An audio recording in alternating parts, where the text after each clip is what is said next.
Mutton হচ্ছে, মটনের আলু কষানো হচ্ছে, তার সাথে এই বড় বড় পেঁয়াজ আছে দুটো। এই দেখুন পেঁয়াজ, দেখো দুটো টমেটো দিয়ে দিয়েছি গোটা। আলুটাকে আগে কষাচ্ছি, আর প্রেসারে মাংস সিদ্ধ করছি মশলাটা দিয়ে। এর ভিতরে এবার কড়াইতে কষাবো। কড়াইতে দিয়ে দিয়েছি প্রেসার থেকে, আমি তাড়াতাড়ি করার জন্যই করেছি।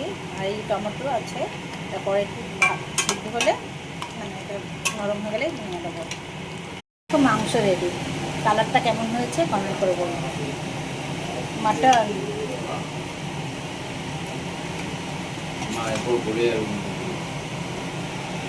ছেলে বলছে মা আর সিদ্ধ করো না, এরপরে গলে যাবে, নাইয়ে ফেলি।